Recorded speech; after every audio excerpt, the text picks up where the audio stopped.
Praise the Lord. Welcome to church. மத்தேயு 16:15. அப்பொழுது அவர், நீங்கள் என்னை யார் என்று சொல்லுகிறீர்கள் என்று கேட்டார். இயேசு சீடர்கிட்ட கேட்குறாரு, என்ன யாருன்னு நீங்கள் நினைக்கிறீங்க அப்படின்னு கேட்குறாரு. சீமோன் பேதுரு பிரத்யுத்தரமாக, நீர் ஜீவனுள்ள தேவனுடைய குமாரனாகிய கிறிஸ்து என்றார். இயேசு அவனை நோக்கி, யோனாவின் குமாரனாகிய சீமோனே, நீ பாக்கியவான். மாம்சமும் இரத்தமும் இதை உனக்கு வெளிப்படுத்தவில்லை, பரலோகத்தில் இருக்கிற என் பிதா இதை உனக்கு வெளிப்படுத்தினார். இயேசு இங்கே ஒரு ரொம்ப முக்கியமான ஒரு போதனையை இங்கே போதிக்கிறாரு. என்னை யார் என்று கேட்குறாரு.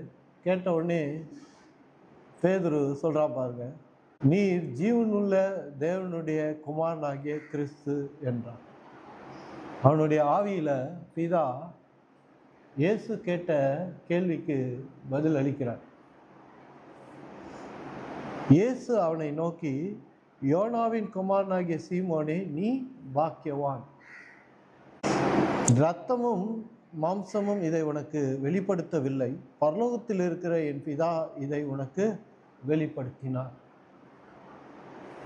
கர்த்தர் நம்முடைய ஆவியில் வெளிப்பாடுகளை கொடுக்கிறார். அதான் நம்ம வெளிப்பாட்டின் அறிவு என்று சொல்லுகிறோம். இந்த வெளிப்பாடு எங்கே நமக்கு உண்டாகுதுன்னா, நம்முடைய ஆவியில் அது உண்டாகுது. அந்த வெளிப்பாடு நமக்கு காதுகளில் கொடுக்கப்படுறதில்லை, மாம்ச காதுகளில் கொடுக்கப்படுறதில்லை, அது நம்முடைய ஆவியில் அது உண்டாகிறது.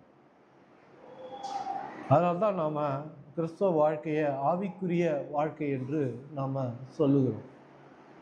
தேவர் நம்முடைய ஆவியில் நம்மோடு கூட பேசுகிறார், வெளிப்படுகிறார். இங்கே சொல்கிறாரு, மாம்சமும் இரத்தமும் இதை உனக்கு வெளிப்படுத்தவில்லை, பரலோகத்தில் இருக்கிற என் பிதா இதை உனக்கு வெளிப்படுத்தினார். பிதா நேரடியாக நம்மோடு தொடர்பு கொள்ளணும்னா நம்முடைய ஆவியில் அவர் பேசுகிறார். தேவன் நம்மோடு பேசுகிறார் என்று வேதம் சொல்லுது. அதனால தான் இயேசு சொல்கிறாரு, என் ஆடுகள் என் சத்தத்துக்கு செவி கொடுக்கும் என்று சொல்கிறார். பேசுகிறாருன்னா மனிதர்கள் பேசுகிற மாதிரி அவர் பேசுவதில்லை. வளன்னு பேசுங்கள்ல, எதையாவது குறித்து பேசுறதில்லை, ரூமர்ஸை பேசுறது கிடையாது. வெளிப்பாடு தேவன் கர்த்தர் அவருடைய வார்த்தையை குறித்து, அவருடைய வசனத்தை குறித்து வெளிப்பாடுகளை நம்முடைய ஆவியில் நமக்கு கொடுக்கிறார். அது உங்களுக்கு உண்டாயிருக்குதா? தேவனுடைய வெளிப்பாடு உங்களுக்கு கிடைச்சிருக்குதா? இங்கே ஆலயத்துக்கு வரீங்க, தேவனுடைய வார்த்தையை வெளிப்பாடுகளை போதிக்கிறோம். வார்த்தை மட்டும் இல்லை, வார்த்தையாக மட்டும் இல்லை, அதை வெளிப்பாடாக போதிக்கணும். அந்த வெளிப்பாடு எங்கேருந்து வருது? அது கர்த்தரிடமிருந்து வருகிறது ஆவியில். நீங்கள் இந்த ஆலயத்தை விட்டு போன பிறகு கர்த்தர் உங்களுக்கு போதிக்கிறாரா? வார்த்தையை குறித்து, வசனத்தை குறித்து வெளிப்பாடுகளை உங்களுக்கு கொடுக்குறாரா? அப்போ கர்த்தர் உங்களுக்கு சொல்கிறாரு, நீங்கள் பாக்கியவான்கள். இந்த ஆலயத்துக்கு வர ஒவ்வொருத்தருக்கும் இந்த ஆலயத்தை விட்டு வெளியே போன பிறகு கர்த்தருடைய ஐக்கியம் உண்டாயிருக்கிறது. கர்த்தர் உங்களுக்கு வசனத்தை குறித்து, வார்த்தை குறித்து வெளிப்பாடுகளை கொடுக்கிறார். நீங்கள் வெறும் வசனத்தை படிக்கிறவர்கள் மட்டும் இல்லை, இங்கேருந்து போய் வீட்டுக்கு போய் பக்கமாக படிக்கிறவர்கள் மட்டும் இல்லை. படிக்கலாம், அது நல்லது. ஆனாலும் தேவன் நம்முடைய ஆவியில் வார்த்தையை நமக்கு விளக்கி சொல்லுகிறார். சங்கீதம் 25:14, கர்த்தருடைய ரகசியம் அவருக்கு பயந்தவர்களிடத்தில் இருக்கிறது. இது பழைய உடன்படிக்கை. இந்த பழைய உடன்படிக்கையை நம்ம எப்படி வாசிக்கணும்? புதிய ஏற்பாட்டோடைய கண்ணோட்டத்தோடு, புதிய உடன்படிக்கையோட கண்ணோட்டத்தோடு நம்ம வாசிக்கணும். அப்படி வாசிக்கும்போது கர்த்தருடைய ரகசியம் அவருக்கு பயந்தவர்களிடத்தில் இருக்கிறது, அவர்களுக்கு தம்முடைய உடன்படிக்கையை தெரியப்படுத்துவார். அவர் என்ன செய்கிறாரு? தன்னுடைய பிள்ளைகளுக்கு. இன்னும் சொல்லப்போனால் கர்த்தருடைய ரகசியம் அவருக்கு பயந்தவர்களிடத்தில் இருக்கிறதுன்னா, பழைய ஏற்பாட்டில் கடவுளை பார்த்து பயந்தாங்க. ஆனால் புதிய உடன்படிக்கையில், புதிய ஏற்பாட்டில் கடவுளை பார்த்து நம்ம பயப்பட வேண்டிய அவசியமே இல்லை. அது இயேசுவே ஒரு முன் உதாரணம். அவரை பார்த்து யாராவது பயந்து ஓடினாங்களா? அவரை தொட்டு பார்த்தாங்க, அவர் மார்பில் சாய்ந்து இருந்தாங்க, அவரோடு அமர்ந்திருந்தாங்க, நெருக்குனாங்க அவரை, இல்லையா? நெருக்கி போனாங்க. அவர் ஏதாவது சொன்னாரா அவங்களுக்கு? நான் கடவுள், என்கிட்ட வராத, என்னை தொடாத, என்னை பார்க்காத அப்படின்னு சொன்னாரா? இல்லை. பழைய உடன்படிக்கையில் பாவிகளை பார்க்காத சுத்த கண்ணர் என்று வேதம் சொன்னார். ஆனால் புதிய ஏற்பாட்டில் நீங்கள் வாசிங்கன்னா, அவர் பாவிகளோடு உணவருந்தினார் என்று வேதம் சொன்னார். விபச்சாரத்தில் ஒரு பெண்ணை பிடிச்சின்னு வராங்க. அந்த பெண்ணிகிட்டே சொல்கிறாரு, உன் பாவம் மன்னிக்கப்பட்டது, நீ வீட்டுக்கு போகலாம். அவளை விடுதலையோடு கூட, அன்போடு கூட அவர் அனுப்பி வைக்கிறத நாம் பார்க்கிறோம். கடவுள் ஒருத்தர் தான். பழைய ஏற்பாட்டின் கடவுளும் புதிய ஏற்பாட்டின் கடவுளும் ஒன்று தான். ஆனால் மனிதர்களிடம் அவர் கொண்ட உடன்படிக்கை தான் மாற்றம் ஏற்படுத்த ஒழிய, மற்றபடி கடவுள் எப்பொழுதும் நேற்று, இன்று, நாளை என்றும் மாறாதவராய் இருக்கிறார் என்று எபிரேயர் 13:7 நம்ம வாசிக்கிறோம். இங்கே நீங்கள் வாசித்தீங்கன்னா பயந்தவர்களிடத்தில் என்று வருது. புதிய ஏற்பாட்டில் எபிரேயர் 4:16 நாம் இரக்கத்தை பெறவும் ஏற்ற காலத்தில் சகாயம் செய்யும் கிருபையை அடையவும் தைரியமாய் கிருபாசனத்தாண்டே சேர கடவும், தைரியமாக கர்த்தரிடத்துல போக கடவும்னு போக சொல்லுவோம். இதுதான் புதிய உடன்படிக்கை. புதிய உடன்படிக்கை என்னன்னா, தைரியமாக அவர்கிட்ட போங்க அப்படின்னு வேதம் சொல்லுது. இங்கே நீங்கள் வாசிங்கன்னா பயந்தவர்களிடத்தில் இருக்கிறது கர்த்தருடைய ரகசியம் என்று நாம் சங்கீதம் 25:14 வாசிக்கிறோம். இந்த பயந்தவர்கள் என்பதை நம்ம தன் பிள்ளைகளிடத்தில் இருக்கிறது என்று கூட நம்ம எழுதிக்கலாம் புதிய உடன்படிக்கையில். ஏன்னா நம்ம ரட்சிக்கப்பட்ட போது நாம் தேவனுடைய பிள்ளைகளானோம். இந்த வானத்தையும் பூமியும் உண்டாக்கின கர்த்தருடைய பிள்ளைகளானோம். அதனால் இந்த இடத்துல பயந்தவர்கள் என்று எழுதப்பட்ட இடத்துல, ஏன்னா அது பழைய உடன்படிக்கை. புதிய உடன்படிக்கை கண்ணோட்டத்தோடு நம்ம வாசிக்கும் போது கர்த்தருடைய ரகசியம் அவருடைய பிள்ளைகளிடத்தில் இருக்கிறது அப்படிதான் வாசிக்கணும். புதிய உடன்படிக்கையில் இந்த வசனத்தை நம்ம வாசிக்கணும்னா, கர்த்தருக்கு பயந்தவர்களிடத்தில் இல்லை, கர்த்தருடைய பிள்ளைகளிடத்துல அவருடைய ரகசியம் இருக்கிறது. கர்த்தர் தம்முடைய ரகசியத்தை யார்கிட்ட கொடுத்திருக்கிறாரு? தன்னுடைய பிள்ளைகளிடத்துல, ரட்சிக்கப்பட்ட ஒவ்வொரு மனுஷன் இடத்திலும் கொடுத்திருக்கிறார். ரகசியம் என்ன? வேதாகமத்தில் வார்த்தையில் இருக்கிற உண்மையை நீங்கள் விளங்கி கொள்வீர்கள் என்று சொன்னால், நீங்கள் ரகசியத்தை விளங்கி கொண்டீர்கள் என்று அர்த்தம். அதனால் நம்ம மேலோட்டமாக வேதத்தை நம்ம வாசிச்சோம்னா, அதனால் நமக்கு பெரிய ஒரு பிரயோஜனம் நமக்கு இருக்காது. இயேசு பேதுரு இடத்துல என்ன சொல்கிறாரு? உன் வலையை ஆழத்தில் போடு அப்படின்றார். அப்போது ஆவிக்குரிய வாழ்க்கை ரொம்ப ஆழமானது. சங்கீதம் 42:7 உமது மதகுகளின் இரைச்சலால் ஆழத்தை ஆழம் கூப்பிடுகிறது. வேத வார்த்தை ரொம்ப ஆழமானது. இந்த வார்த்தையோட வெளிப்பாட்டின் அறிவை, ரெவலேஷன் நாலேஜை நம்ம பெற வார்த்தையோட ஆழத்துக்குள்ள நம்ம போகிறோம். வார்த்தையுடைய ஆழத்துக்குள்ள நம்ம போகிறோம்னா வார்த்தையோட ரகசியங்களை நாம் அறிந்து கொள்வோம். அந்த ரகசியம் எப்படி வெளிப்படுதுன்னா, ட்ரூத், உண்மை. இதில் இருக்கிற உண்மை வெளிப்படும் போது அவருடைய ரகசியம் நமக்கு கொடுக்கப்பட்டு இருக்கிறது. இங்கே இந்த ஆலயத்துக்கு எவ்வளோ வெளிப்பாடுகளை நீங்கள் பெற்றிருப்பீங்க. அத்தனை வெளிப்பாடுகளும் கர்த்தர் தம்முடைய ரகசியத்தை உங்களுக்கு வெளிப்படுத்தி இருக்கிறார். இந்த ஆலயத்துக்கு மட்டும் இல்லை, நீங்கள் இந்த ஆலயத்தை விட்டு வெளியே போன பிறகு கூட கர்த்தர் நிறைய காரியங்களை, உண்மைகளை, வேதத்தின் உண்மைகளை உங்களுக்கு படிப்பித்திருப்பார், உங்களுக்கு சொல்லி கொடுத்திருப்பார். அது எல்லாமே கர்த்தருடைய ரகசியம். அந்த ரகசியத்தை நீங்கள் உடையவர்களாக நீங்கள் இருக்கிறீங்க. அதுக்கு சொந்தக்காரர்களாக நீங்கள் இருக்கிறீங்க. அந்த ரகசியத்தை, அந்த உண்மையை இந்த உலக மனுஷனோடு நீங்கள் பகிர்ந்து கொள்ளும்போது அவனுக்கு புரியாமல் போகிறது. நீங்கள் என்னத்தான் சொன்னாலும் அவனுக்கு புரியாது. ஏன்னா நம்மளே இந்த வசனத்தில் வாசித்தோம், கர்த்தருடைய ரகசியம் அவருடைய பிள்ளைகளிடத்தில் இருக்கிறது. அந்த ரகசியம் ஒன்றும் நம்ம ஆவியில் வெளிப்படும் போது நம்முடைய ஆவி மகிழ்கிறது. கர்த்தரே நம்மகிட்ட பேசின மாதிரி இருக்குது. கர்த்தர் தான் வெளிப்படுத்துறாரு.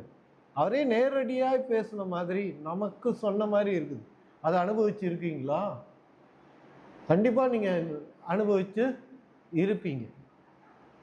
அப்போது அதுதான் ரகசியம்.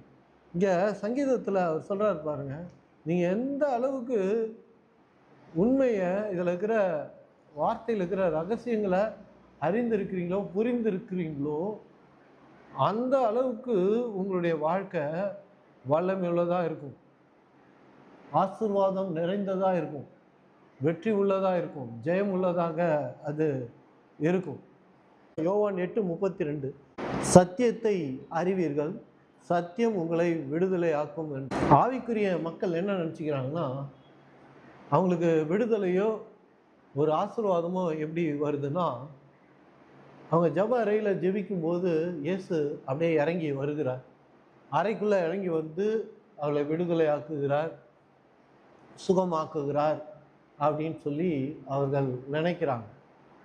ஆனால் புதிய ஏற்பாட்டில் கர்த்தர் எப்படி விடுதலை ஆக்குறாருன்னா, சத்தியத்தோட அறிவை, வெளிப்பாட்டின் அறிவை நமக்கு கொடுத்து, அந்த அறிவை நாம் பின்பற்றும் போது நமக்கு விடுதலை உண்டாகுது. இன்னும் சொல்லப்போனால், நம்ம ஜெபம் பண்ணும்போது தேவன் நமக்கு காரியங்களை வெளிப்படுத்துகிறார். வார்த்தையோட ரகசியங்களை, அதில் இருக்கிற மறை உண்மையை அவர் வெளிப்படுத்துகிறார். அந்த வெளிப்பாட்டை பெற்று அந்த வெளிப்பாட்டின்படி நாம் செய்யும்போது நம்முடைய வாழ்க்கையில் காரியங்கள் நிறைவேறுகிறத நம்மளால் பார்க்க முடியும். இப்போ கர்த்தர் நமக்கு வெளிப்பாடுகளை கொடுக்குறார். ஒன்று ஜெபத்தில் கொடுக்குறாரு, இல்லை நீங்கள் சபைக்கு வரும்போது இந்த பிரசங்கத்தை கேட்கும்போது உங்களுக்கே பிரசங்கிக்கிற மாதிரி இருக்கும் அதோட வெளிப்பாடு. அந்த வெளிப்பாட்டை பெற்று அதன்படி நீங்கள் செய்யும்போது அந்த காரியம் வாய்க்கிறத உங்களால் பார்க்க முடியும். கர்த்தர் நம்ம ஜெபிக்கும்போது ஜப அறையில் நமக்கு முன்னாடி வந்து நிற்பது கிடையாது, பிரத்யட்சமாக நிற்பது கிடையாது. ஏன்னா கர்த்தர் ஏற்கனவே நம் உள்ளத்தில் தான் இருக்கிறார், நம்மோடு தான் இருக்கிறார்.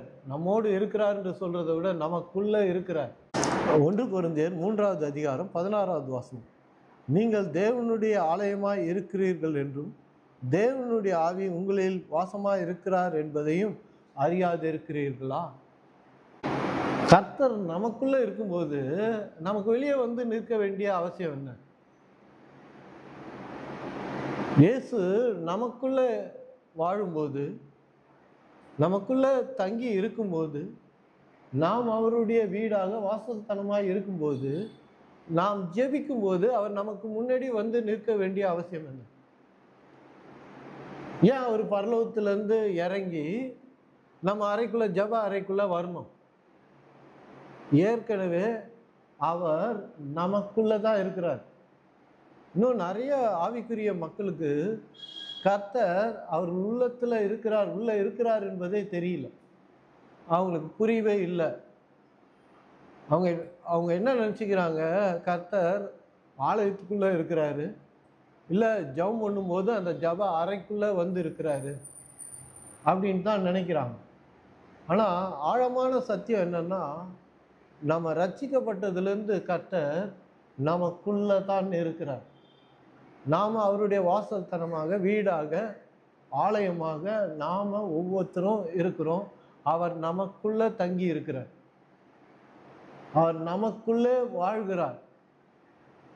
பாருங்க, வானத்தையும் பூமியும் உண்டாக்கின கர்த்தர், ஏசாயா 66ல் 1-2 வாசிங்கன்னா தெரியும். வானம் எனக்கு சிங்காசனம், பூமி எனக்கு பாதப்படி. வானம் எவ்வளோ பெருசு, யோசிக்கவே முடியாது. அதை மனுஷனால கடக்கவே முடியாது. ஒரு ராக்கெட் எடுத்துன்னு போனான்னா 1000 சந்ததி அந்த ராக்கெட்லேயே பிறந்து செத்து போனாலும் அந்த மௌனையோ எங்கேயுமே அடையவே முடியாது. அவ்வளோ பெரிய கடவுள் கோடிக்கணக்கான மில்லியன்ஸ் அண்ட் பில்லியன்ஸ் ஆஃப் ஸ்டார்ஸை வச்சுக்கிறார். ஒவ்வொரு நட்சத்திரமும் சூரியனை விட எத்தனையோ மடங்கு பெருசு. நம்ம பார்க்குற ஒவ்வொரு நட்சத்திரம் சின்ன சின்னதாக தெரியுது, அது தூரமாக இருக்கிறதுனால அப்படி தெரியுது. சூரியனை விட 1000 மடங்கு, 2000 மடங்கு, 3000 மடங்கு சூரியனை விட பெருசு. அவ்வளோ பெரிய நட்சத்திரங்களை கோடிக்கணக்கான அளவுக்கு அவர் படைத்திருக்கிறாரு. அப்படிப்பட்ட கடவுளுடைய விருப்பம் என்ன தெரியுங்களா? நம்ம உள்ளத்தில் வந்து மனுஷனுடைய ஆவியில் கலந்து அவனோடு வாழ வேண்டும் என்பது தான் கர்த்தருடைய விருப்பமாக இருந்தது. அவர் இருக்கணும்னு விரும்புகிற ஒரே இடம் எதுனா விசுவாசிகளுடைய இருதயத்தில் தான். அதுதான் 1 கொரிந்தியர் 3:16 பவுல் கேட்குறாரு, நீங்கள் தேவனுடைய ஆலயமாக இருக்கிறீர்கள் என்றும் தேவ ஆவியானவர் கர்த்தர் உங்களுக்குள்ளே வாழ்கிறார் என்பதை, தங்கி இருக்கிறார் என்பதை நீங்கள் அறியாது இருக்கிறீர்களா என்று கேட்குறார். அப்போது கர்த்தர் நமக்குள்ளே தான் இருக்கிறார். அதுதான் சொல்கிறார், எப்படிப்பட்ட வாசல் தலத்தை எனக்கு நீ கட்ட முடியும்? ஏசாயா 66ல் வாசிக்கிறோம் 1-2. என்னுடைய கைகள் தானே எல்லாவற்றையும் கட்டி இருக்குது, உண்டாக்கி இருக்குது. எனக்கு நீ ஒரு இடத்த உண்டாக்கி ஒரு கட்டடத்தை கட்டி அதுக்குள்ளே என்ன வச்சிடலான்னு நீ பார்க்குறியா? கட்டடத்துக்குள்ளே இருப்பது கடவுளுக்கு விருப்பமே கிடையாது. எந்த கட்டடத்திலும் அவர் கிடையாது. பழைய ஏற்பாட்டில் ஆசாரிப்பு கூடாரத்தில் அவர் இருந்தார். அந்த கூடாரத்தில் பிறகு அது கல் கட்டடமாக எழுப்பப்பட்டது, பில்டிங்காக எழுப்பப்பட்டது. ஏன் அங்கே கடவுள் அது அந்த மகாபரிசுத்த ஸ்தலத்தில் இருந்தார் என்று சொன்னால், மனுஷன் இன்னும் ரட்சிக்கப்படலை. இயேசு மனுஷ வர்க்கத்தோட பாவத்துக்காக அவர் பலி ஆகலை, அவர் ரத்தம் சிந்தலை, தன்னுடைய உயிரை கொடுக்கல, பலி ஆகலை. அதனால் அவர் ஒரு ஆலயத்தில் இருந்ததாக காணப்பட்டார். ஆனால் புதிய ஏற்பாடு அப்படி கிடையாது. கடவுள் நமக்குள்ளே இருக்கிறார். இங்கே இருக்கிற ஒவ்வொரு மனுஷனுக்குள்ளேயும் கர்த்தர் இருக்கிறார். கர்த்தர் நமக்குள்ளே இருக்கிறார்னா நம்முடைய கிரியையினால இல்லை, நம்முடைய செயல்கள்னால அவர் நமக்குள்ளே இல்லை. நம்முடைய செயல்களை நாம் வச்சு பார்ப்போம்னா அவர் ஒரு செகண்ட் கூட கடவுள் நமக்குள்ளே இருக்க மாட்டார். புதிய ஏற்பாடு என்பது இயேசுவை பார்த்து கடவுள் நமக்கு கொடுக்கிறது தான். புதிய ஏற்பாடு என்பது இயேசுவை பார்த்துட்டு கடவுள் நமக்கு கொடுக்குற ஆசீர்வாதம் தான். இன்னும் நம்ம சொல்ல போனால் புதிய ஏற்பாட்டு விசுவாசி ஒவ்வொருத்தரையும் கர்த்தர் எப்படி பார்க்குறாருன்னா இயேசுவாக பார்க்கிறார். என்னையும் உங்களையும் கர்த்தர் பார்க்குறாருன்னா இயேசுவாக காண்கிறார். அதனால்தான் நம்முடைய ஆவி முழுமையாக பரிசுத்தமாக்கப்பட்டிருக்கிறது. ஏன் இயேசுவாக நம்மளை பார்க்குறாரு அப்படின்னா, இயேசு அதற்குரிய விலையை கல்வாரியில் நமக்கு கொடுத்திருக்கிறார். சிலுவையில் அவர் பாடுகள் பட்டார் பாருங்க, உபத்திரப்பட்டார் பாருங்க, நம்முடைய பாவங்களுக்காக அடிக்கப்பட்டார், வதைக்கப்பட்டார், துன்பப்பட்டப்படுத்தார், கேவலப்படுத்தப்பட்டார், ஆணிகளால் அரைஞ்சாங்க, இதால் சவுக்கால் அடித்தாங்க. சவுக்குன்னு நம்ம சொல்கிறோம், அப்படி கிடையாது. நீங்கள் பேஷன் ஆஃப் கிரைஸ்ட் படம் பார்த்தீங்கன்னா தெரியும். அப்படியே முள்ளு மாதிரி இருக்கும், அந்த கம்பி முள்ளுகளான அந்த சாட்டையால் அடிக்கப்பட்டார். அப்படி அடிக்கும்போது அவங்க காமிப்பாங்க பாருங்கள், ஒரு கட்டையில் அடிப்பாங்க, அந்த கட்டை பிச்சுன்னு வரும். அதை எடுத்து தான் இயேசுவை அடிக்கிறாங்க. அப்போது அவர் அடிக்கப்பட்ட போது சும்மா ஏதோ ரத்தம் வந்துடுச்சு. நாங்கள்லாம் ஸ்கூலில் பெட்சமில்லில் படிக்கும்போது உதலாம் நிறையா வாங்கியிருக்கோம் பால் ஃபாதர்கிட்ட. அப்போலாம் பார்த்தீங்கன்னா அடித்து ரத்தம் கூட வந்துடுது எனக்கு உண்மையாக. அது கிடையாது. அவர் அடிக்கப்பட்ட போது அந்த சாட்டையில் அவருடைய மாம்செல்லாம் அப்படியே பிச்சின்னு வந்தது. அவரை அடித்து முடித்த பிறகு அவர் உருவமே தெரியல அப்படின்னு ஏசாயா சொல்றாரு. உருவமே இதை இயேசுன்னா தெரியாத அளவுக்கு அடித்தாங்க. இன்னும் சொல்ல போனால் கறி கடைக்கெல்லாம் இப்போ போனால் தெரியுதா என்னன்னு தெரியல. இந்த ஆட்டுக்கறி கடைக்கெல்லாம் போனீங்கன்னா ஆட்டை அப்படியே உரித்து தொங்க விட்டு வச்சுருவாங்க. அந்த மாதிரி தான் இயேசு சிலுவையில் அறையப்பட்டார். ஆடாது நம்ம பார்த்தா தெரியும் அது ஆடுன்னு.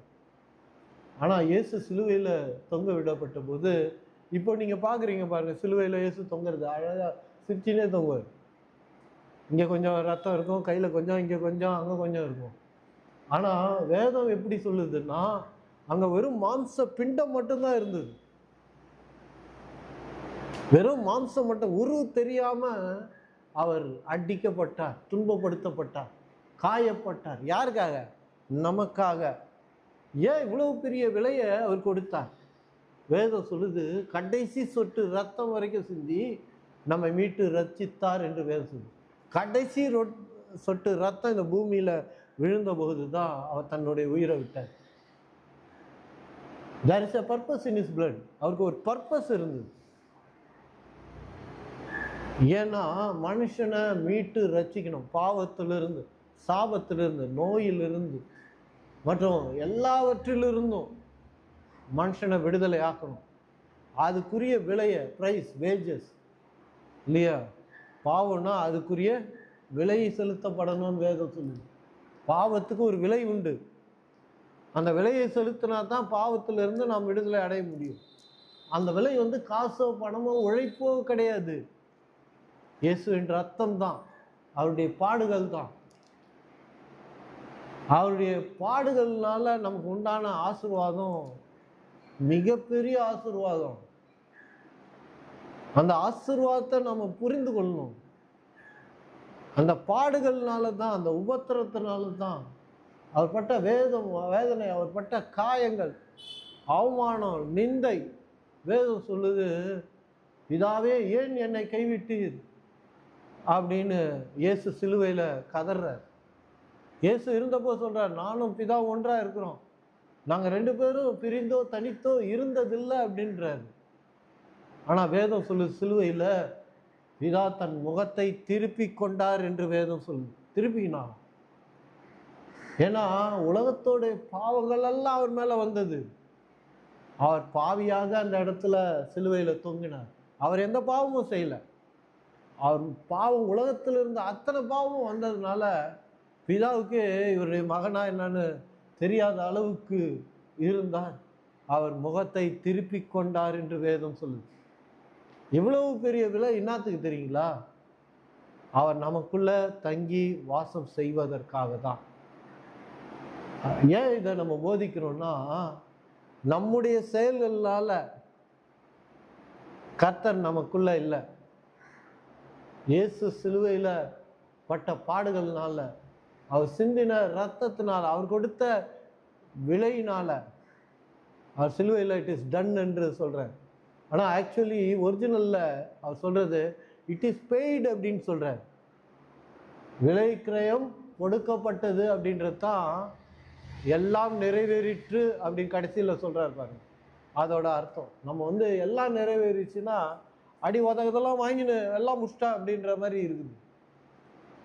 அது கிடையாது. பாவத்துக்குரிய வேஜஸ் ஆஃப் சின் இல்லையா, அந்த வேஜை தான் நான் கொடுத்துட்டேன். அதுக்குரிய விஷயத்தை நான் சிலுவையில் கட்டிட்டேன் அப்படின்னு கர்த்தர் சொல்கிறார். It is paid. விலைக்கிரயம் சிலுவையில் நான் கொடுத்து முடிச்சிட்டேன். அதுதான் அவர் சிலுவையில் சொல்கிறாரு, எல்லாம் நிறைவேறிற்று. It is paid. It is paid அப்படின்னா என்ன? விலைக்கிரயம், விலையை நான் கொடுத்துட்டேன்னா என்ன அர்த்தம்? நானும் நீங்களும் எந்த விலையும் கொடுக்க வேண்டிய அவசியம் இல்லை. இயேசு சிலுவையில் அதன் விலையை அவர் கொடுத்து விட்டார். நாம் ஃப்ரீயாக அவைகளை நாம் எடுத்துக்கொள்ளலாம்.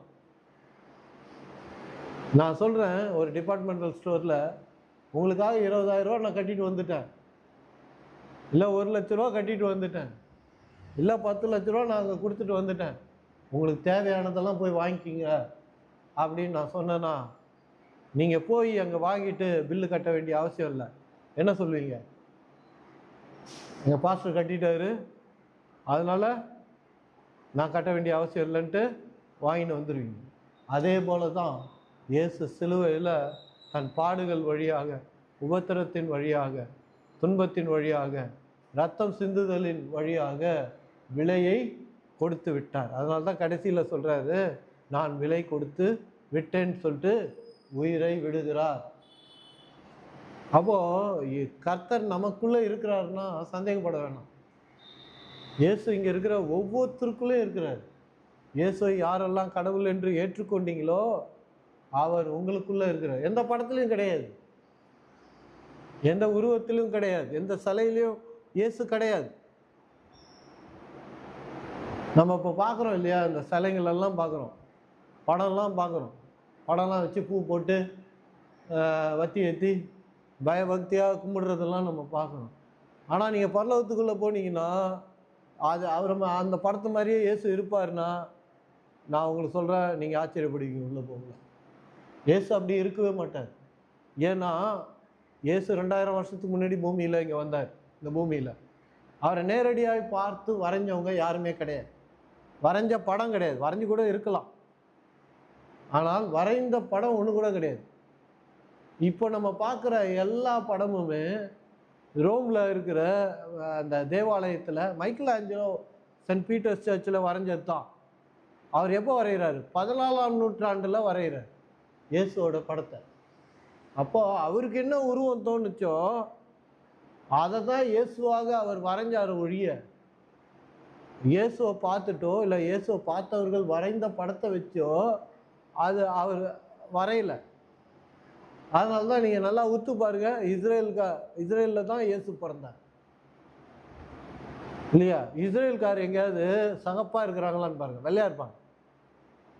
புரியுதுங்களா? அவர் என்ன சொல்கிறது, ஏஷியன் தான் இஸ்ரேலிஸ்ட் இல்லையா? ஏஷியாவில் தான் இருக்குது இஸ்ரேல், யூரோப்பில் இல்லை. யூரோப்பு முகம் இருக்கும். இப்போ இருக்கிற நீங்கள் இயேசுவை பார்த்தீங்கன்னா அப்படியே ரோஸ் சின்னெலாம் வச்சு நிற்பார் இயேசு. யார் இந்த ரோஸ் கலரில் இருப்பாங்க தெரியுங்களா? யூரோப்பியன்ஸ் தான் இருப்பாங்க. அப்போது மைக்கேல் ஆஞ்சலோ யூரோப்பில் இருந்ததுனால யூரோப்பியன் யாரையாவது ஒருத்தர் உட்கார வச்சு அதை வரைஞ்சிருப்பார். சும்மாலாம் வரைஞ்சிருக்க மாட்டான். அப்படியே கண்ணில் தோணுன மாதிரி, ஆவியில் தோணுன மாதிரிலாம் வரையல.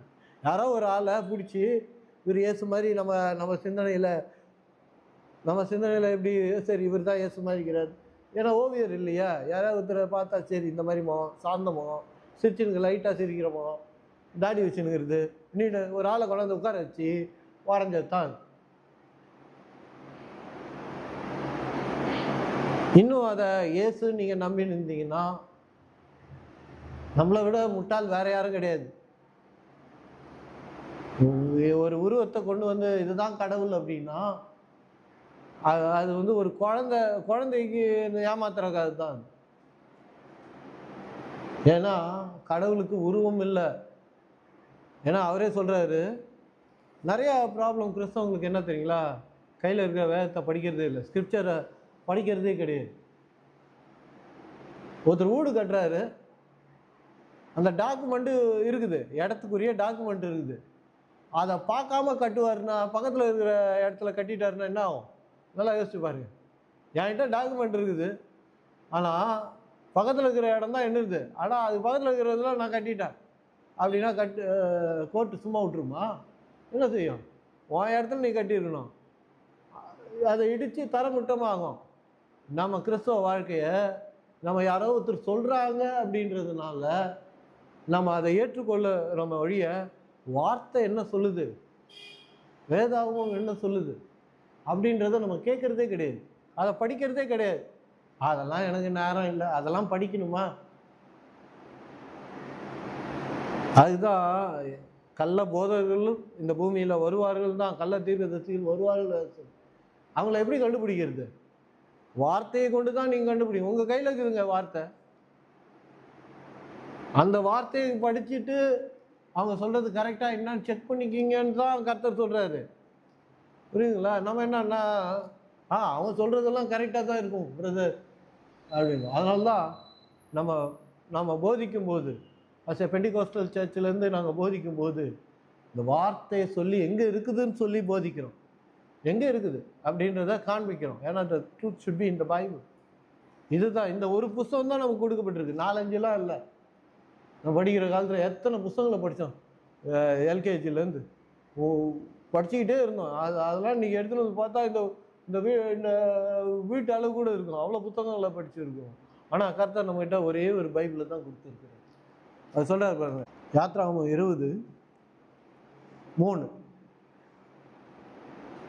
என்னை அன்றி உனக்கு வேற தேவர்கள் உண்டாயிருக்க வேண்டாம். 4வது வசனத்தில் சொல்கிறாரு, மேலே வானத்திலும் கீழே பூமியிலும் பூமியின் கீழ் தண்ணீரிலும் இருக்கிறவைகளுக்கு ஒப்பான ஒரு சுரூபத்தை ஆகிலும் யாதொரு விக்கிரகத்தை ஆகிலும் நீ உனக்கு உண்டாக்க வேண்டாம். என்ன சொல்றாரு? தெளிவாக சொல்றாரு. சும்மா விக்கிரகம்னு சொல்ல, வானத்திலையும் பூமியிலையும் தண்ணிக்கு அடியிலையும் இருக்கிற எதையாவது ஒரு உருவத்தை பார்த்து நீ ஒரு உருவத்தை செய்யாத, அதை செஞ்சு அதை வணங்காத அப்படின்றார் கர்த்தர். அது ஏன் பிரதர், வணங்குறதுல என்ன தப்பு? சரி, அதை வணங்குறதுனால எனக்கு டைம் தான் வேஸ்ட் ஆகுது அப்படின்னா ஓகே. ஆனால் கீழே சில விஷயங்களை கர்த்தர் சொல்கிறேன். அது சொல்லும்போது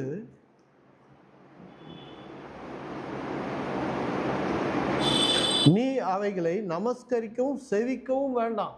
அந்த படத்துக்கு முன்னாடியோ இல்லை அந்த சுருவத்தின் முன்னாடியோ நீ வணங்கி நீ ஜெபிக்க வேணாம், நீ ஜெபம் பண்ணாத அதை பார்த்து அப்படின்றாரு கர்த்தர். உன் தேவனாகிய கர்த்தராக இருக்கிற நான் எரிச்சல் தேவனாகி இருந்து, இங்கே சொல்கிறார் பாருங்க, நான் எரிச்சல் உள்ள தேவனாய் இருந்து. இந்த மாதிரி நம்ம வணங்கும் போது கர்த்தர் சொல்கிறாரு, நான் எரிச்சல் உள்ள தேவனாக இருக்கிறேன் சொல்கிறாரு. என்னை பகைக்கிறவர்களை குறித்து பிதாக்களுடைய அக்கிரமங்களை பிள்ளைகளின் 3-4 தலைமுறை வரைக்கும் விசாரிப்பவனாய் இருக்கிறேன். அப்படின்னா என்ன அர்த்தம்? அதுக்குரிய கான்சிக்வன்ஸ், அதுக்குரிய விளைவுகள். ஒரு உருவத்தை, ஒரு சிலையை கர்த்தர் என்று சொல்லி, தன்னை படைத்தவர் என்று சொல்லி, கடவுள் என்று சொல்லி வணங்கி நீங்கள் ஆராதிப்பீங்கன்னா அதுக்குரிய விளைவு 3-4 தலைமுறை வரைக்கும் வரும்ன்ற. இன்னும் நீங்கள் ரோமர் 1-2 எடுத்து வாசிச்சு பாருங்க, 2ன்னு நினைக்கிறேன், எடுத்து வாசிச்சு பாருங்க. அதில் ஸ்பெசிஃபிக்காக ஒரு விஷயம் சொல்லுவார் ஆண்டவர்.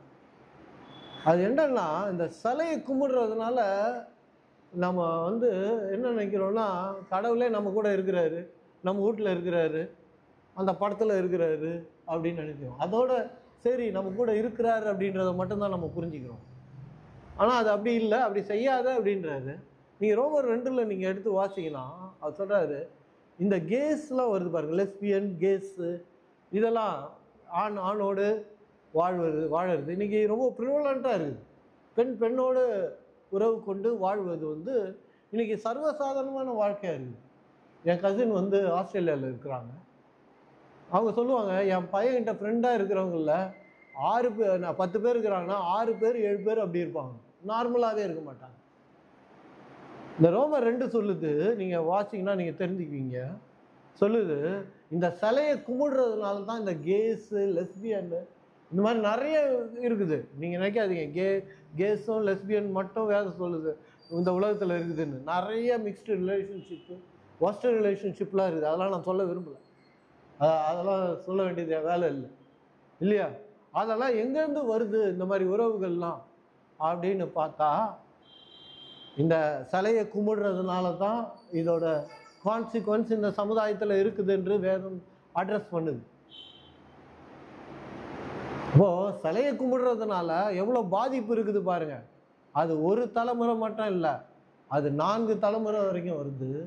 அது 4 தலைமுறை மட்டும் வரதில்ல, அதோட விளைவு ரொம்ப மோசமாக இருக்கிறது. நமக்கும் சரி, இந்த சமுதாயத்துக்கும் அது ரொம்ப மோசமாக இருக்குது. ஏன்னா கர்த்தர் ஆடம் அண்ட் ஈவன் தான் உண்டாக்குனார ஒழிய ஆடம் அண்ட் ஸ்டீவன் உண்டாக்கல. புரியுதுங்களா? அப்போது அதுதான் உண்மையான விஷயம். ஆடம் அண்ட் ஈவ், ஒரு ஆண் ஒரு பெண் என்று தான் கர்த்தர் உண்டாக்கினார். அப்போ இந்த உருவங்களை வேண்டுவதனால, செவிப்பதனால வருகிற விளைவுகளில், மோசமான விளைவுகளில் இதுவும் ஒன்றாக இருக்கிறது. அப்போ பாருங்க, ஏன் இதை நம்ம சொல்றோம்னா, கர்த்தர் எந்த படத்துலையும் இல்லை, எந்த ஒரு சிலையிலும் இல்லை, எந்த ஒரு சுரூபத்திலும் இல்லை. நீங்களே பாருங்க, அந்த சிலையானாலும் சரி, சுரூபமானாலும் சரி, இல்லை ஒரு படமானாலும் சரி, சாமியார் தான் தண்ணி தெளித்து மந்திரிப்பார், அதை பரிசுத்தமாக்குவார். கடவுளே பரிசுத்தமாக்குறீங்களா நீங்கள்?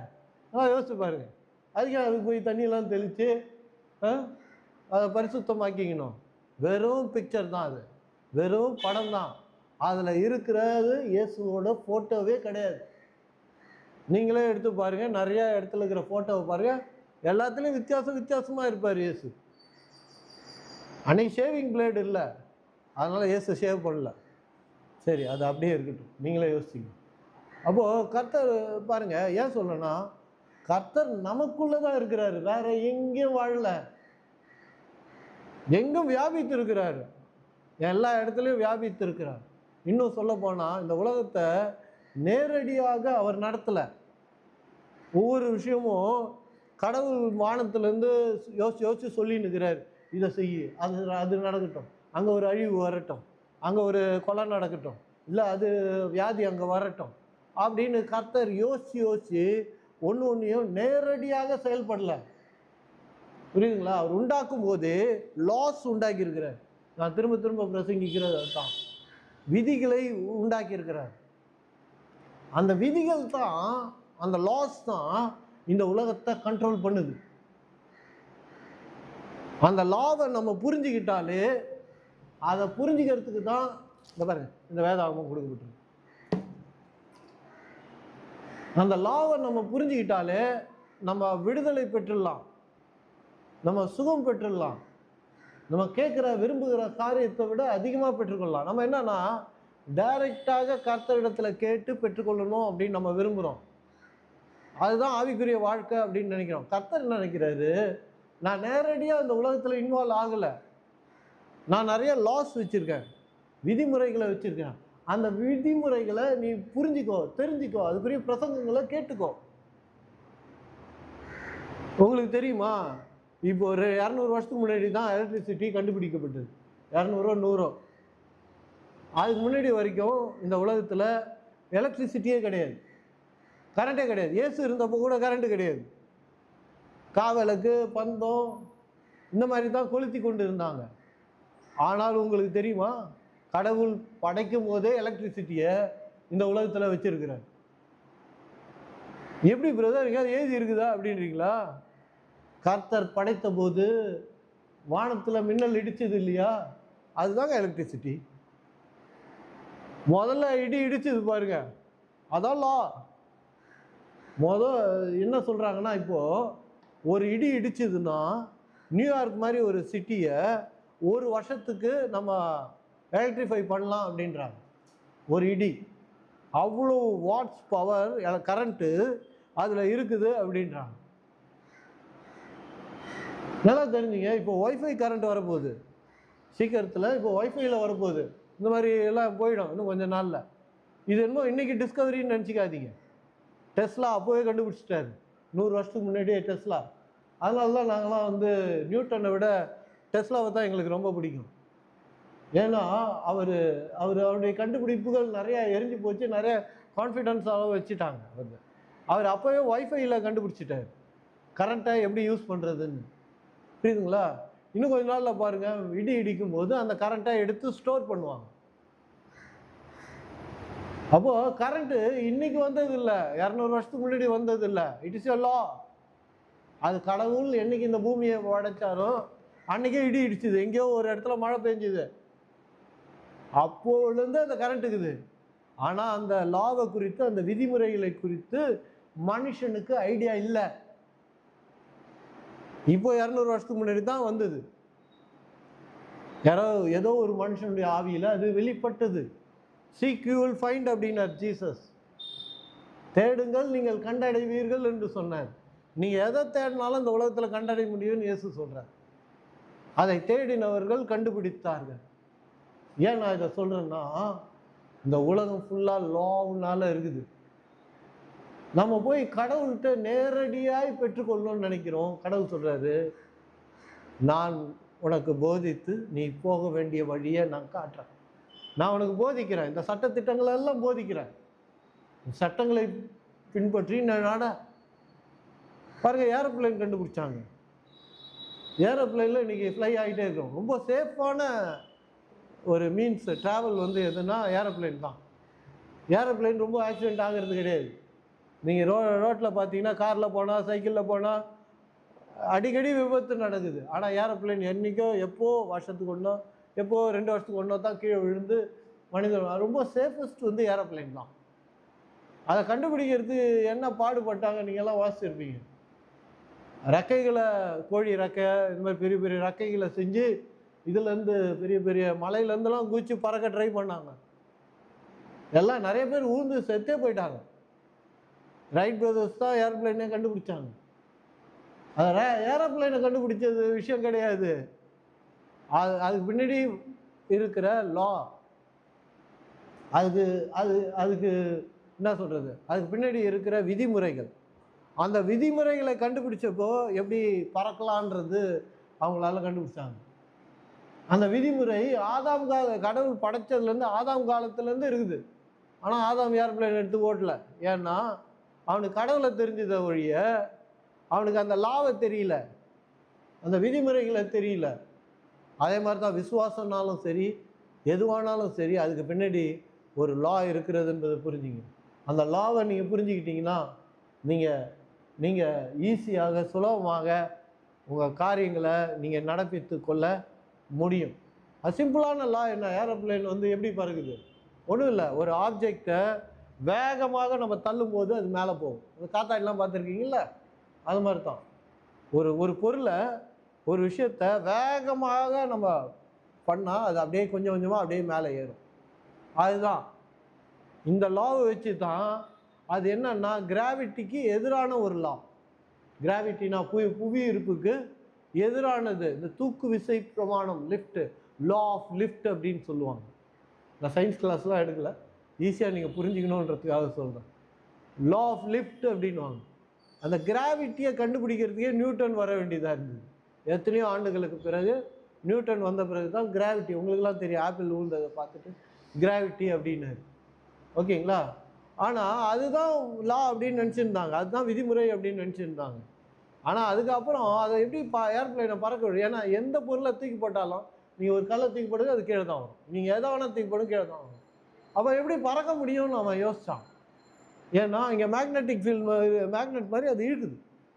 அப்போது இழுக்கும்போது அவன் என்ன செய்கிறான், இதுக்கு மாறாக ஏதாவது ஒரு லா இருக்கும், ஒரு பிரமாணம் இருக்கும், ஒரு விதி இருக்கும். அது என்னன்றதை அவன் யோசிக்க ஆரம்பித்தான். அப்படி யோசிக்கும் போது தான் அவன் கண்டுபிடிச்சான், இந்த கிராவிட்டிக்கு, இந்த புவி ஈர்ப்புக்கு விரோதமாக ஒரு எகென்ஸ்டாக, ஆப்போசிட்டாக ஒரு பிரமாணம் இருக்குது. அதுதான் லா ஆஃப் லிஃப்ட்டு. அது என்னன்னா, ஒரு ஆப்ஜெக்டை இப்படி வேகமாக தள்ளும்போது மேலே போவோம், அப்போ பறக்கலாம் அப்படின்றது தான். அதே மாதிரி தான் கர்த்தருடைய ரகசியம் நாம் சொன்னோம் இல்லையா? அந்த ரகசியம்னா தேவனுடைய வார்த்தையில் இருக்குது, அந்த உண்மையில் இருக்குது, அதை குறித்த காரியங்களில் இருக்கிறது என்று வேதம் நமக்கு சொல்லுகிறது. அப்போ இங்கே சொல்கிறாரு, யோவான் 8:32, சத்தியத்தை அறிவீர்கள், சத்தியம் உங்களை விடுதலையாக்கும். விடுதலையாக்குவது தான் சத்தியம் ஒழிய மறுபடியும் நம்மளை ஒரு அடிமைத்தனத்துக்குள்ளே கொண்டு போவது சத்தியம் இல்லை.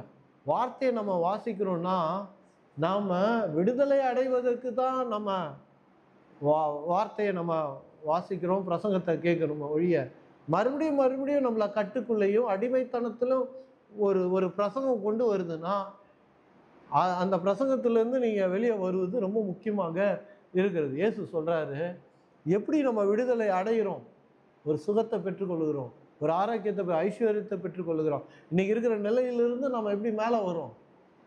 சத்தியத்தினால தான் முடியும், அந்த உண்மையினால தான் முடியும். Finding the truth is very important. அதில் என்னன்னா, கர்த்தர் நமக்குள்ளே தான் இருக்கிறாரு. அந்த சத்தியம் வந்து ஆவிக்குரிய மக்களுக்கு புரியும். உங்களுக்குள்ளே தான் இருக்கிறாரு. நான் சின்ன சின்ன தவறுகள்லாம் செய்கிறேன்னு அப்படின்னா அவர் உங்களுக்குள்ளே தான் இருக்கிறார். நமக்குள்ள இயேசு இருக்கிறார்னா, கர்த்தர் இருக்கிறார்னா, ஆவியானவர் இருக்கிறார்னா நம்முடைய செயல்கள்னால அல்ல. அதான் மார்ட்டின் லூத்தர் கிடைச்ச மிகப்பெரிய ஒரு வெளிப்பாடு. கிரியையினால் அல்ல, கிறிஸ்துவை பற்றுகிற விசுவாசத்தினால் நாம் நீதிமான் ஆக்கப்பட்டிருக்கோம். அவருக்கு உகந்தவர்களாக நாம் மாறி இருக்கோம். கலாத்தியர் 2ல் நம்ம அதை வாசிக்கிறோம். அப்போது கர்த்தர் நமக்குள்ளே இருக்கிறார்னா, இயேசு நமக்குள்ளே இருக்கிறார்னா அவர் சிலுவையில் பட்ட பாடுகள்னால, உபத்திரத்தினால, அவர் ரத்தம் சிந்தினதுனால, அவர் கடைசியில் சொல்கிறார்ல, இட் இஸ் பெய்ட், விலை கொடுக்கப்பட்டது, விலை கிரயம் செலுத்தப்பட்டது. அந்த விலையினால தான் இயேசு நமக்குள்ளே இருக்கிறார். ஒரு எப்படி பிரதர் அப்படின்னு கேட்குறீங்களா? அதனால தான் அந்த விலை ரொம்ப பெருசு. எந்த மனுஷனாலும் எந்த மனுஷியாலும் அந்த விலையை கொடுக்கவே முடியாது இந்த உலகத்தில். இயேசு ஒருவரால் தான் அந்த விலையை கொடுக்க முடியும். அது எவ்வளோ பெரிய விலைனா, கல்வாரி எவ்வளோ மகத்துவமானது, மேன்மையானது, எவ்வளோ பெரியது, எவ்வளோ வாழ்க்கைக்கு முக்கியமானதுன்னா அது அவ்வளோ பெரிய விலை. அந்த விலையை எப்படி நம்ம புரிஞ்சுக்கிறோம் தெரியுங்களா? கடவுளே நமக்குள்ளே இருக்கிறார். வானத்தையும் பூமியும் உண்டாக்கின கர்த்தரே நமக்குள்ளே இருக்கிறார். வானத்தையும் பூமியும் படைத்த கடவுளே நமக்குள்ளே தங்கி வாசமாக இருக்கிறார். விரும்புகிறார் நாம் மனுஷனுக்குள்ளே தங்கி வாழ வேண்டும் என்று. அவர் பாவிகளாய் இருக்கும்போதே நமக்காக அவர் சிலுவையில் மரித்தார் என்று வேதம் சொல்லுது. பாவியான மனுஷனுக்குள்ள தேவன் தங்கி வாழணும்னு விரும்புகிறார். பாருங்க என்ன அன்பு! அவர் அப்படி உள்ள இருக்கிறார் பாருங்க. அவரை நம்ம புரிஞ்சு இருக்கிறோமா? முதல்ல அவர் நமக்குள்ள இருக்கிறார் என்ற நிச்சயம் நமக்கு இருக்குதா? அவர் நமக்குள்ள இருக்கிறார் என்ற விசுவாசம் நமக்குள்ள இருக்குதா? விசுவாசம் என்பது என்ன? நம்பப்படுகிற உறுதியும் காணப்படாதவே நிச்சயமும். அப்போ விசுவாசம்ன்றது ஏதோ விசுவாசம்ன்றது ஒரு ஸ்பிரிச்சுவல் வேர்டு கிடையாது. நிச்சயமும் உறுதியும். நம்ம கேட்குற காரியம், விரும்புகிற காரியம் நிறைவேறும், இல்லை நிறைவேறிற்று என்ற நிச்சயமும் உறுதியும் நம்ம மனசில் வருது தான் விசுவாசம். ஏதோ நம்ம ஆண்டவர்கிட்ட போய், ஆண்டவரே விசுவசிக்கிற ஆண்டவரே, இது நடக்கும்னு விசுவசிக்கிற ஆண்டவரே, நம்புகிற ஆண்டவரே அப்படின்றதெல்லாம் விசுவாசம் கிடையாது. அப்போ கர்த்தர் நமக்குள்ளே இருக்கிறார். எப்போலேருந்து இருக்கிறாரு? ரட்சிக்கப்பட்ட நாள்லேருந்து இருக்கிறார். அவர் உள்ளே இருக்கிறது எனக்கு தெரியலையே பிரதர் அப்படின்றீங்களா? எனக்குள்ளே இருக்கிற மாதிரி தெரியல பிரதர் அப்படின்றீங்களா? சரியான பிரசங்கம் இன்னும் கேட்கல, சரியான ஆலயத்துக்குள்ளே நீங்கள் இன்னும் போகவே இல்லை, இன்னும் விசுவாசம்னாலே என்ன நீங்கள் தெரிஞ்சுக்கவும் இல்லை, புரிஞ்சுக்கவும் இல்லை. ஏன்னா அவர் நமக்குள்ளே இருக்கிறார் என்ற நிச்சயத்தையும் உறுதியும் ஏற்படுத்த வேண்டியது யாரு? நாம தான், அவர் இல்லை. தான் உள்ள இருக்கிற, நமக்குள்ள இருக்கிறன்ற நிச்சயமும் உறுதியும் அவர் ஏற்படுத்த மாட்டார். நம்ம நிறைய பேர் அதான் நினைச்சிருக்கிறோம். எது இருந்தாலும் அவர் எல்லாம் ஸ்பூன் ஃபீடிங் கிறிஸ்டியன்ஸ் மாதிரி தான். அவரே எல்லாம் பண்ணுவார் பிரதர் அப்படின்னு நினைக்கிறாங்க. அதனாலதான் கிரியை இல்லாத விசுவாசம் செத்ததுன்னு வேதம் சொல்லுது.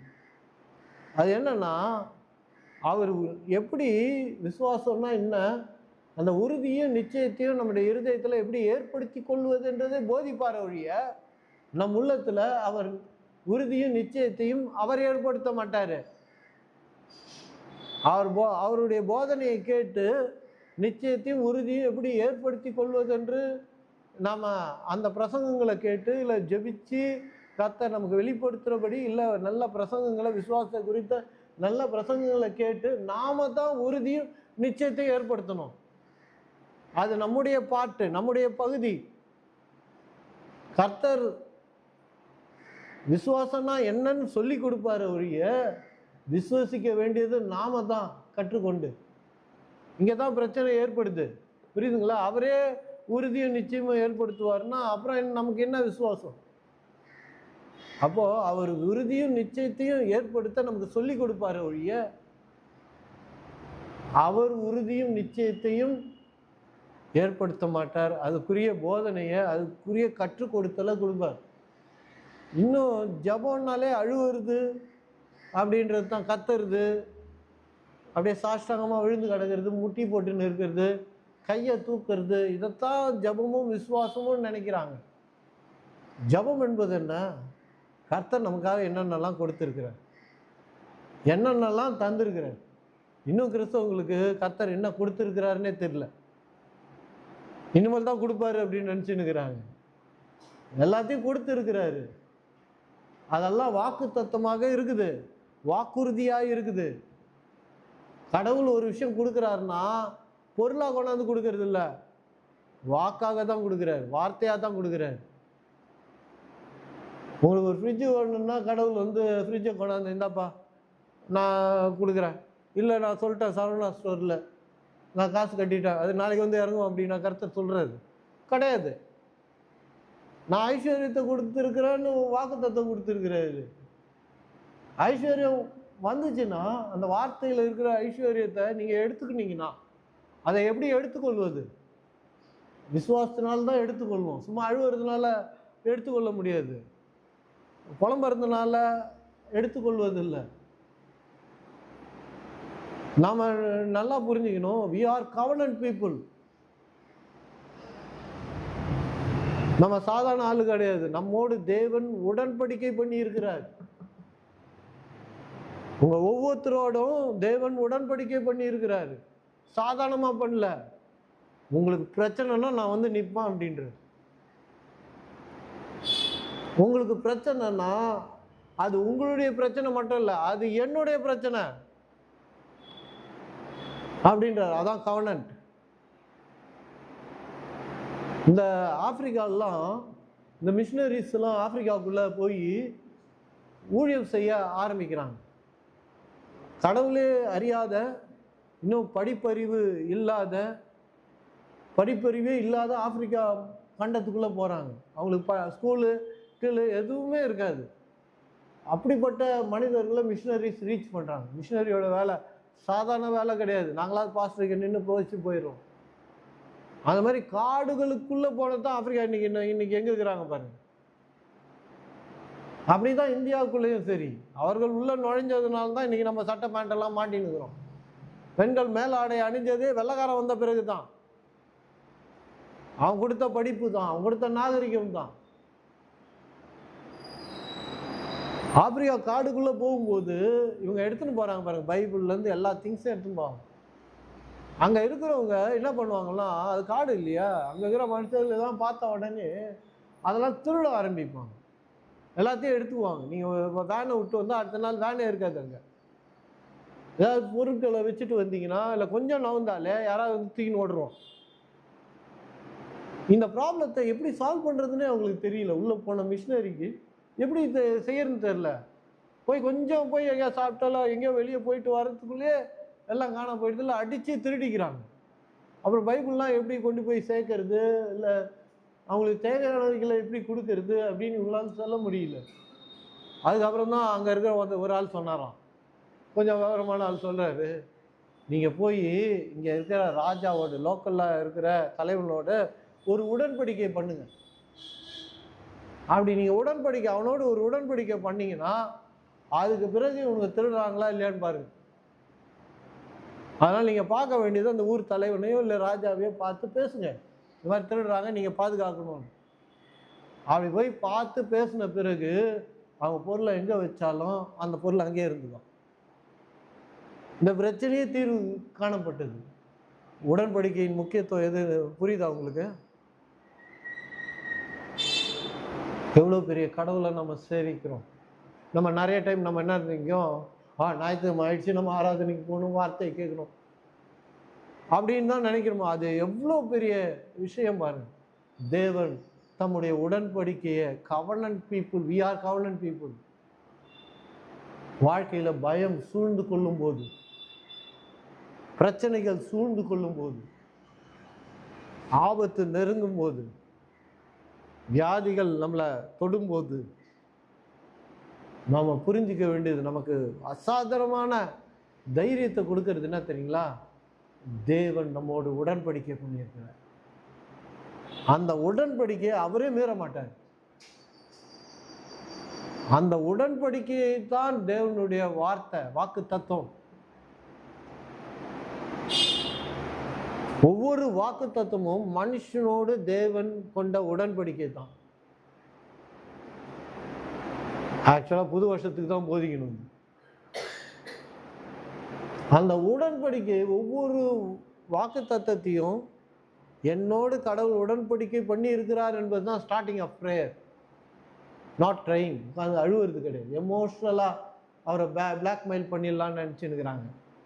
நோ, அவர் பதில் அளிக்கிறார் அப்படின்னால அவருடைய வார்த்தைக்கு, அவர் கொடுத்த வாக்குக்கு, அவர் நம்மோடு பண்ண உடன்படிக்கைக்கு தான் நமக்கு ஜபத்துக்கு பதில் வருகிறது ஒழிய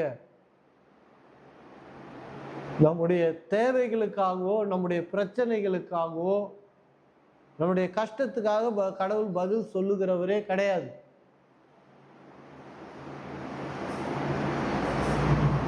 கர்த்தர் என்ன சொல்றாரு?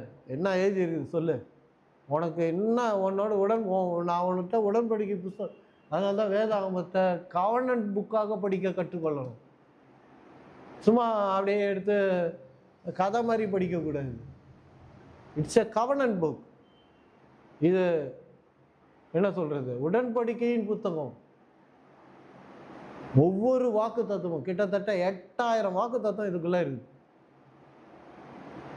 அந்த 8000 வாக்கு தத்துவமும் உங்களுக்கும் எனக்கும் சொந்தமானது.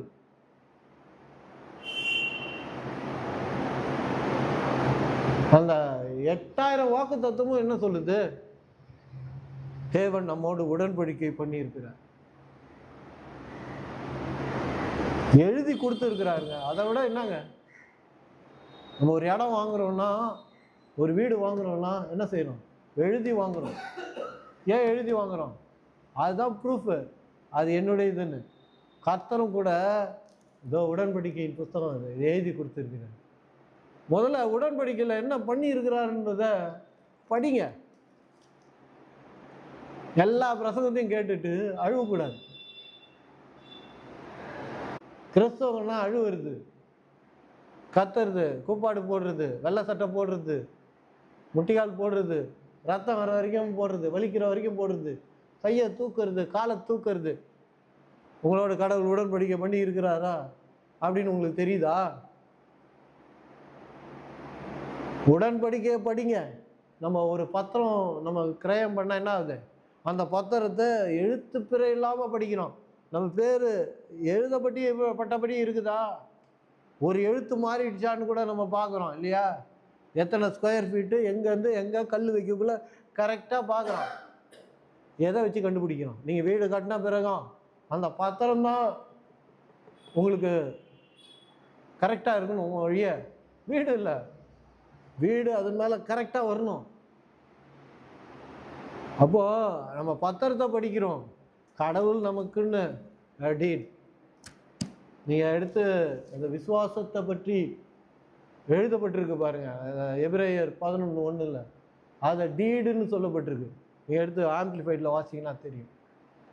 இதை நம்ம படிக்கும்போது இது கவர்னன்ட் புக்காக படிக்கணும். இட் இஸ் எ டீட். கர்த்தர் நமக்கு எழுதி கொடுத்துருக்கிறாரு. வாயால் சொன்னாலே நடக்கும். அதுதாங்க புதிய உடன்படிக்கையில் இருக்கிறவங்களுக்கு கிடைக்கப்பட்ட மிகப்பெரிய பாக்கியம். பழைய உடன்படிக்கையில் இது கிடையாது. எல்லார் கையிலையும் புக்கு கிடையாது. ஏன் இன்னும் 400 வருஷம் பிரிண்டிங் ப்ரெஸ் வரதுக்கு முன்னாடி நம்மகிட்டே கிடையாது, எல்லாருக்கையும் கிடையாது. அவங்க என்ன சொன்னாங்களோ அதுதான். என்ன கதை விட்டாங்க, என்ன புர்ரா விட்டாங்கன்றது யாருக்கு தெரியும்? அப்படிதான் நடந்திருக்கு நிறைய இடத்துல. இப்போ நம்ம ரொம்ப விசேஷமான நாட்களில் இருக்கிறோம். தேவனுடைய வார்த்தை நம்மகிட்ட இருக்குது. இன்னும் சொல்ல போனால் ஃப்ரீயாகவே கிடைக்குது, ஃபோனில் இருக்குது. ஃபோன்லலாம் ரொம்ப ஃப்ரீயாக இருக்குது. கமெண்ட்ரிஸ்லாம் ஃப்ரீயாக இருக்குது. ஏஐலாம் வந்துடுச்சு, புரியுதுங்களா? ரொம்ப ஈஸி. இப்போது நீங்கள் மெட்டாலையோ இல்லை சாட் ஜிபிடியோ போட்டு இன்றைக்கி ஒரு நல்ல சர்மன் கொடு அப்படின்னா அட்டகாசமாக அதுவாகவே சர்மனே கொடுத்துருது. ஈஸியாகவே சர்மன் நீங்கள் படிக்கலாம். அதனால் நீங்கள் அதை நம்புங்கலாம் நான் சொல்லலை.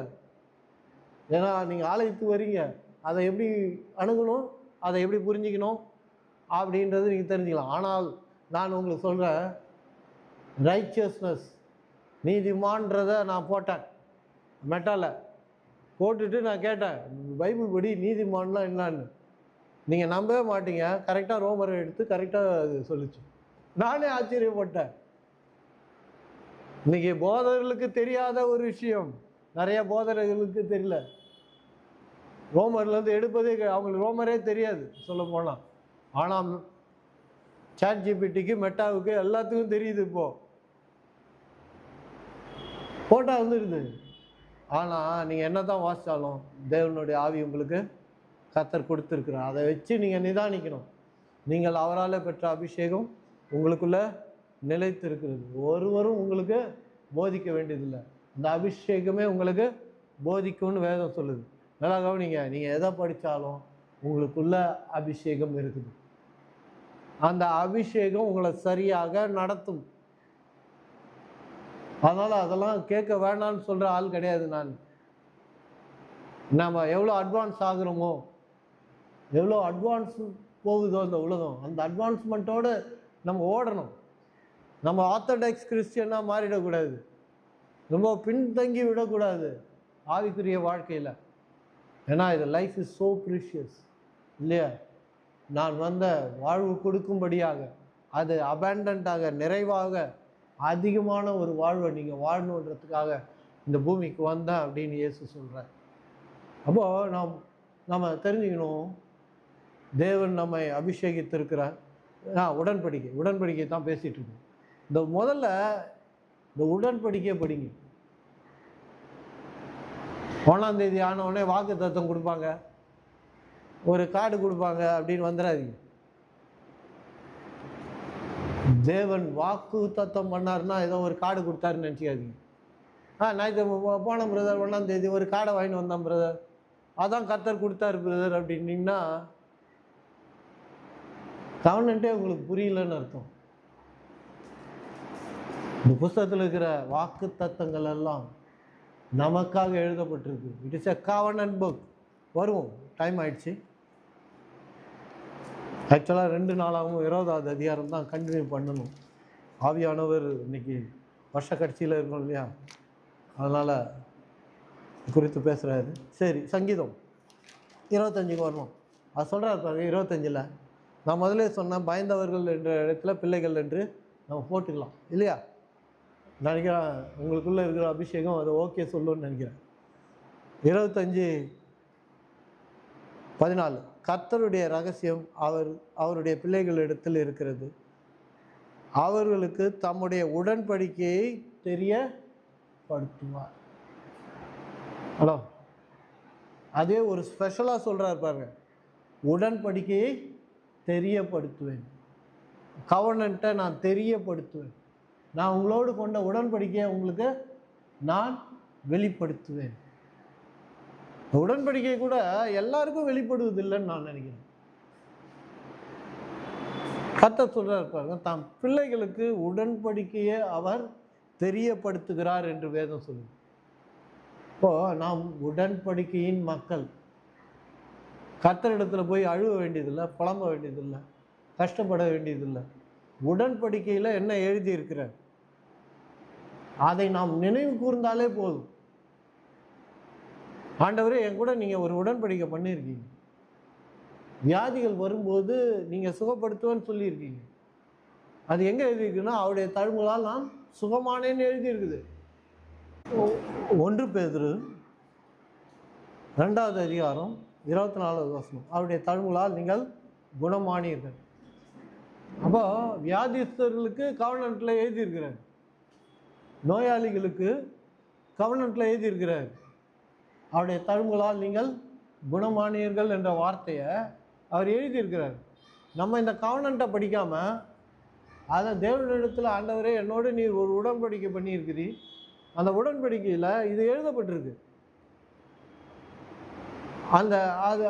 அதை நான் இந்த நேரத்தில் கிளைம் பண்ணுறேன், என்னுடையதாக்கி கொள்ள விரும்புகிறேன், அது என்னுடையதாக இருக்குது, நீங்கள் சொல்லிட்டீங்கன்றதுனால நான் சுகமாயிட்டேன்னு நம்புகிறேன். இந்த வார்த்தையினால அதை தான் நான் சொல்ல போகிறேன், அதை தான் நான் சிந்திக்க போகிறேன், அதை தான் நான் பேச போகிறேன், அதுபடி தான் நான் நடந்து கொள்ள போகிறேன் அப்படின்னு ஜெபம் பண்ணி பாருங்க. அந்த கவர்னன்ட் புக்கை அதை நான் புது வருஷத்தப்போ அதை எப்படி ஜெபிப்பது என்றும் மறுபடியும் உங்களுக்கு ஞாபகப்படுத்த விரும்புகிறேன். புது வருஷத்தை அன்னைக்கு இன்னும் ஒரு 4 நாளில் புது வருஷம் வரப்போகுது இல்லையா? அந்த அந்த புது வருஷ நாளில் அந்த உடன்படிக்கையை எடுத்து எப்படி நாம் ஜெபிச்சு அதுலேருந்து எடுத்துக்கொள்ளலாம் அப்படின்றது தான். அப்போது இந்த சங்கீதம் 25:14 சொல்கிறாரு, அவர்களுக்கு தம்முடைய உடன்படிக்கையை தெரியப்படுத்துவார்.